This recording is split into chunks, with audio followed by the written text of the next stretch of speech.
All right, well, there's growing evidence this morning that artificial sweeteners could cause health problems.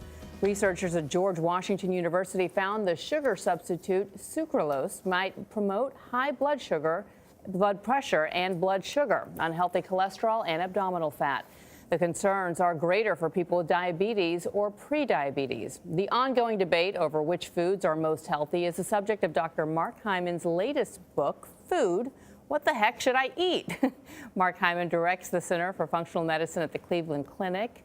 Dr. Hyman, great to have you with us. We've been talking about this book all morning, and I guess the question is, it does seem like rules constantly are changing about what people should and shouldn't eat. Is yours the final Bible as to what we should follow? Well, it might not be the final Bible because we're in constant state of study and learning, but the truth is that we've been confused because the recommendations from our government have been based on poor science and have contradicted a lot of things that we now know are true. For example, that fat is bad, that we shouldn't eat meat, that we should be, eating things that we're not really supposed to be eating, like whole eggs we're not supposed to be eating, but actually egg whites are good. That's actually false. So should we not worry about cholesterol?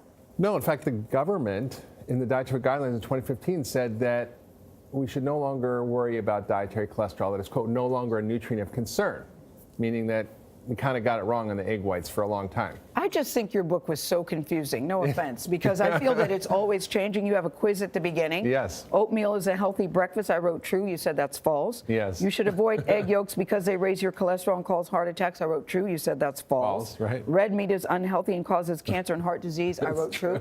And you said that that's false. And I just think that, I think I'm confused about what we're supposed to do. You talk about food as being medicine, yes, and that we should look at it that way, yeah, and that it really dictates everything that happens in our lives. It's so true. Food is not just calories. We all believe that we should eat less and exercise more to lose weight, but we now know that food is information, that it's instructions that literally changes your gene expression, regulates your hormones, can affect your immune system and inflammation in your body, even affects your gut microbiome. So every bite of food you take is literally like instructions to control your operating system of your biology. And if you have quality and you focus on that, it's far more effective than focusing on quantity. It's not about how much we eat, it's about what we eat. So your message is stay away from the processed foods. If you look at ingredients, and there are 25 of them, which might not include the actual thing it says it is, stay away from that. Twinkies are bad, John. Stay away from sugar, right? So those are basically, if you eat real food, you're going to be in a pretty good place. It's not that hard. I often teach at churches, and I say it's really easy.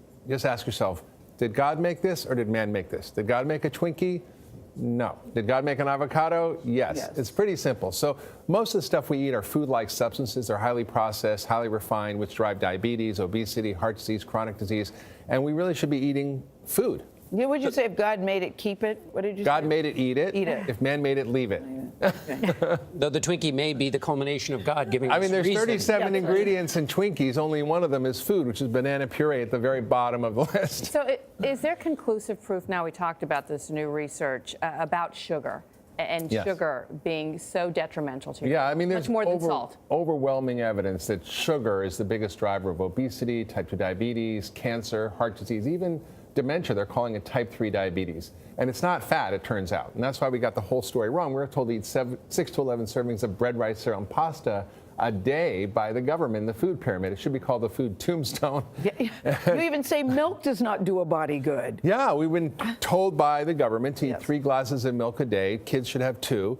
And the truth is, there's very little evidence to support that. And the new guidelines actually were assessed by the National Academy of Sciences and said there's very little evidence for some of these things that are recommended, and it's highly industry influenced. When people hear you say told by the government, they're going to think, well, how could they have gotten it so wrong? What are you alleging? Well, the National Academy of Sciences just reviewed the entire process, and they found that the government has actually, in the committee, has ignored a lot of important data, for example, on saturated fat, on low-carb diets, on meat, and they've basically just assumed that these are bad. And they've also not actually represented the science fully, and they haven't completed full reviews. And so, and they're also industry influenced. For example, the Dairy Council funds some of the committee members in their work. So there's a conflict of interest issue that was brought up by the National Academy of Sciences. And we are seeing some change. Soda consumption has gone down in the country as well. But it's gone up everywhere else in the world. Yeah. Well, you also make a point of saying you're not married to any one particular diet. You're just going solely based on the research. Yeah, I don't have any axe to grind. I don't have a game, particular yeah. point of view I adhere to. I just want to know what the science says. And I've been practicing nutritional medicine for 30 years,